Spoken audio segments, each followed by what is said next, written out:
Hello viewers, welcome to your program. It is Economic Insights and I'm your host, Paul Kingsley. Now, in continuation with the ongoing report we are doing on infrastructure and housing deficits in Nigeria, today we are with a man who has been doing so well in the construction real estate sector, and he's going to be talking to us on the challenges affecting infrastructure and housing deficits in Nigeria. I'm talking of the Managing Director, CEO of Ataj Construction Limited, is Engineer Rabiu Saad. We're going to be talking about the issues, like I mentioned. Today in Nigeria, we're having over 17 million housing deficits. Listen to him as he gives us the possible solutions and also the issues on how to come out of this menace. It promises to be an interesting conversation. Sit back, relax. I'll be back after this time out.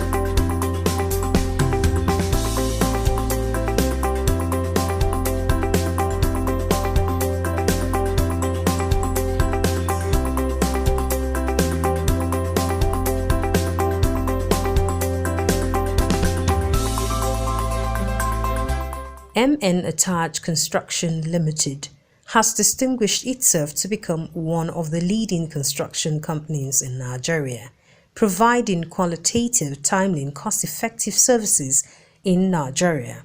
Engineer Rabiu Said is one of the executive director, a seasoned professional with high taste for quality works. Ataj was incorporated as a limited liability company with 4 number directors in the year 2007, and we started up as a construction company that is basically undertaking building construction contracts and other allied services for both the private and the public sector. About 7 years ago, we decided to look into or venture into property development in Nigeria. That's real estate development in Nigeria, with more emphasis on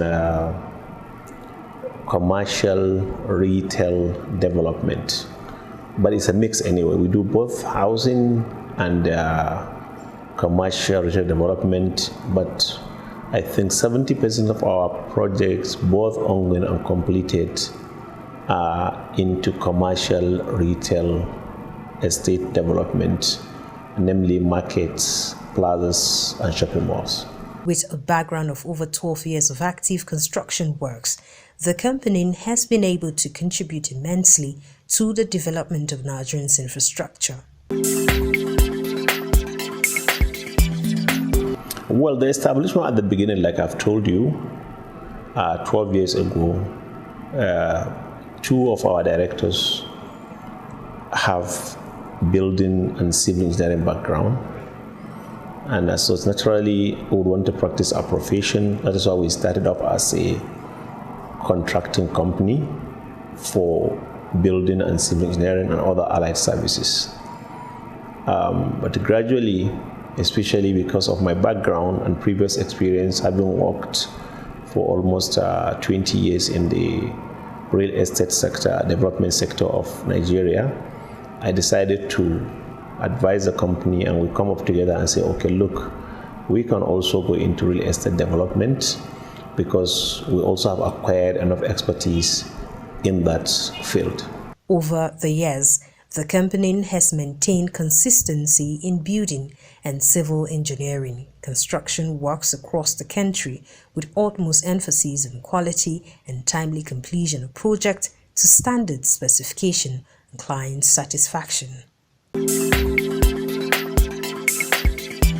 Previously, we have done some roadworks with Ministry of Works and Housing as contractors, some in Kano State and Kwara State.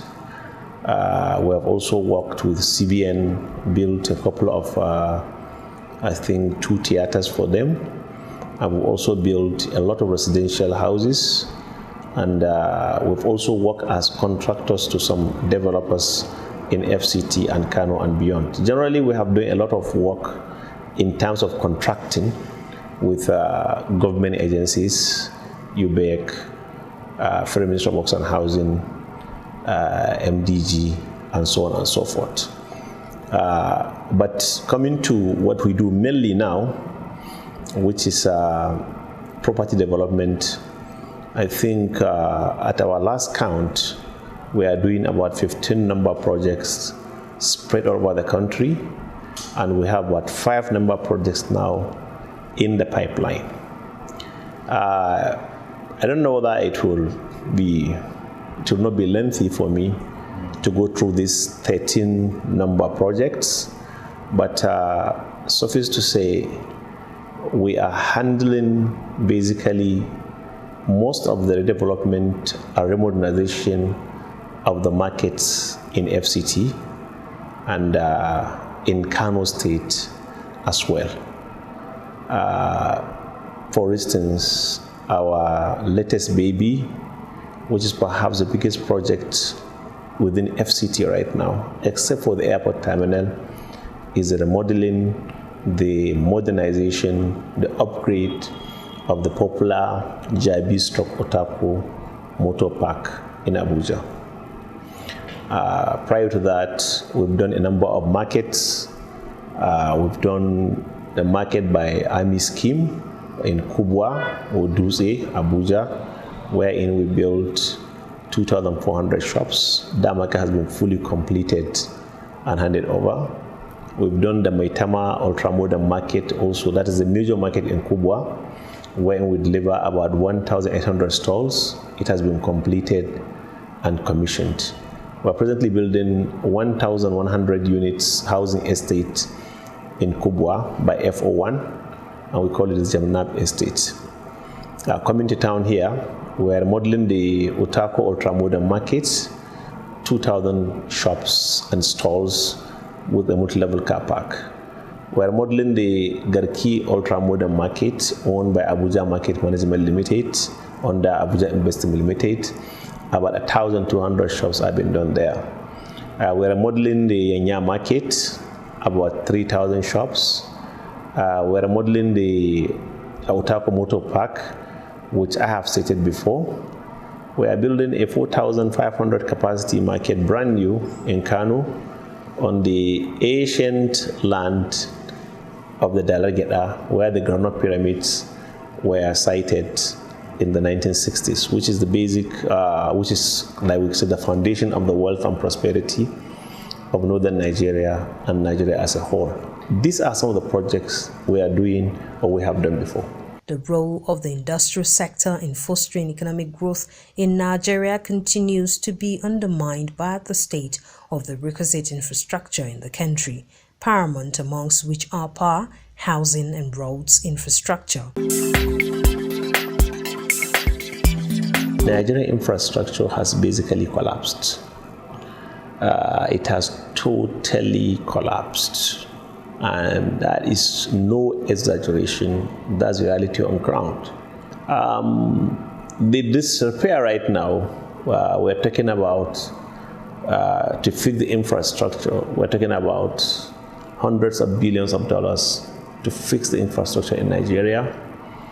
And as it is, the reality is the government, the public spending on this infrastructure by the various arms of government cannot in any way be able to solve these problems in the foreseeable future. We're discussing today with one of my colleagues, a contractor with Federal Ministry of Works and Housing. Maybe the commitment, the project that the Federal Ministry of Works and Housing presently is executing in terms of roads, repairs, and what have you, bridges, is close to 7 or 8 trillion naira. And they are doing it with a budget, with a capital release from the budget of about 200 billion naira annually. I mean, it's going to take you decades, if not a century, at this level without the further collapse and disrepair of the roads as they have been done, for we to be able to presently finish and execute the projects we have based on the budgetary provision we're having in this country. So without infrastructure, a country can never make any economic progress. With a burgeoning population that is increasing at a rapid pace, which cannot even go along with the GDP of this country, I mean, we're seriously in trouble when it comes to the issue of infrastructure, which is the backbone of any economy. Some of these things, I've not read the content of the bill anyway, but some of these things don't need bills for them to be implemented. It needs just the political will and the focus of the present government. We've seen state budgets, for instance. We've seen a neighboring state to Abuja, for instance, budgeting about 70 to 30% capital to recurring expenditure. And then we've seen states going to 50-50 in some other places. I think it depends on the focus of the government of the day in those locations, and it depends also on the skills, the knowledge by such governments to ensure that a lot of money is deployed to capital expenditure rather than being wasted on the recurring expenditure. But again, it's very obvious, and that is why my company has forayed into partnerships with governments to redevelop, to modernize, to develop, keep government infrastructure with private funds. The government need to, and I'm happy to tell you, look into the way of public-private partnerships with private organizations that have the capacity to ensure that those infrastructures are developed. Because it is obvious, it's a reality right now, that the public funds cannot in any way solve the nation's deficit in the infrastructure in the foreseeable future. Home ownership is a priority for most Nigerians. However, the accessibility has remained a dream for a significant proportion of the population due to limited sources of suitable financing and limited access to affordable housing. I've been in this housing thing for the past maybe 20 years. I've developed a lot of experience over years at trade conferences, both locally and internationally, regarding the issue of housing deficit. The 17 million they are talking about, to be sincere with you, is an obsolete figure. But since that is what is being quoted internationally, everybody is using that as a benchmark, which is quite embarrassing because it shows even we don't even have the right statistics to even measure our problems in this country. But you can take that aside. You can even say, okay, 17 million, solve the 17 million. How can you solve the 17 million housing deficit? Is it developers' issue or is it government issue? Basically, I think it's an income issue. Nigerians are very, very poor. Nigerian ends very, very poor. They end poorly to the extent that houses, decent, affordable accommodation is no longer a reality for most Nigerians. It's a fact that we have to accept before we can look at the solutions. I take, for instance, now, Federal Mortgage Bank, they give loans of about 5 million or 4.5 million, according to them, to about 12 million to 15 million for people that can afford those houses. And it will take a civil servant who can access that fund about 30 years to be able to pay a house of 15 million. That's if it is available.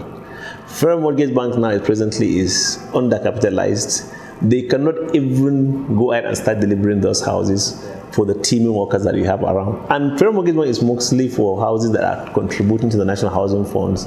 That means they must have a stable income and so on and so forth. And if you go there, you'll find that they cannot even satisfy the demand of those 5%. And they've tried as much as they can to ensure that there's a cap on even the price of the houses that they can offload to the market. And unfortunately, those prices are not even realistic, and most developers are shying away from it because there is no way you can develop a house on that scale for civil servants to come and take. Now we're talking about even civil servants. We're not talking about other people, artisans, people that are into other gainful employment. or that are employed elsewhere that don't have maybe fixed salaries, or their salaries cannot be quantified. So you ask yourself, is it the technology of the construction that is more expensive? I don't think so. I've tried many technologies in Nigeria through some foreign partners, discovered that the cost of construction is still way above the income of an average Nigerian over whatever period of time you think about. Unless the income of Nigerians is increased, there's no way you're going to solve the housing problem in Nigeria. I think we have to look inward to determine what is going to be an affordable house, a template, a design, a technology, a process of construction, the materials that we require to deliver an affordable house that people can enter and live. They have done that in South Africa, they've done it in Brazil, they've done that in many other countries, and that technology should be acceptable. They've tried many other technologies here, build houses with still people who live there, build houses with prefab materials, people don't live there. And for instance, somebody came here and built houses with used bottled water. They were laughing at them because the technology is not acceptable to us here. It's a very complicated problem. But I think we can address it from the developer side, from the technical aspect, by looking as to how you can technically develop a house that is acceptable for us here at a very, very moderate price. That technology needs to come in, and it needs a lot of research. It's not something that we just go to Brazil, they've done this and bring it here, it will not work. We've seen in China, you bring it here, it will not work. It has to be a locally sourced and developed technology for these housing issues. For every aspiring youth, especially people that are just coming out of schools, it's obvious the issue of white-collar jobs, especially in the public sector, which is what everybody aspired to before, after finishing school, are no longer available. Yearly, they churn out hundreds of thousands of graduates looking for jobs. I am not exaggerating, maybe 500,000, maybe 1 million graduates have been churned out to the Youth Service Corps, and they come out looking for jobs that are practically non-existent. But it's very encouraging also to see that a number of the youth that we have right now coming out of the university have developed a certain entrepreneurial skills to be able to look for and access for ventures that will be both beneficial to them and to our society. The thing is, every society has a problem, every society has a need, every society has an unfulfilled demand. So it's up to you, and the younger you are, the fresher your brain is, the more active it is, and the more harder you work in life. So I advise them, the upcoming ones, to always look at where is the gap, where is the demand, where is the need of our society right now, that you can develop ideas to sort out those needs. So if you do that, I bet you are already employed. They should not be lazy, they should not be depressed, they should not be discouraged, they should just keep on working hard. This is a very difficult society, but I think with persistence, good ideas, and hard work, you can have a breakthrough. My name is Engineer Rabi Said. Like I've told you, I'm a civil engineer by profession. I'm registered with the Nigerian Society of Engineers, and is a registered engineer with the Council for the Regulation of Nigeria in Nigeria. I graduated in 1997 from Bayero University, Kano, and I have worked in both the public and the private sectors. Key among the places I've worked in the public sector, I've worked involved in the coordination and execution of the projects in the Petroleum Trust Fund, wherein we rehabilitated most of the roads in Nigeria immediately after my graduation. I've worked with various consulting companies. I've also worked with the Subsidy Reinvestment Program of the federal government of Nigeria. In the private sector, I have worked with a number of companies. Key among them is Urban Shelter Limited, wherein I work as a project engineer, rising up to become a senior project manager, delivering an array of housing and commercial projects in Abuja and across Nigeria as well.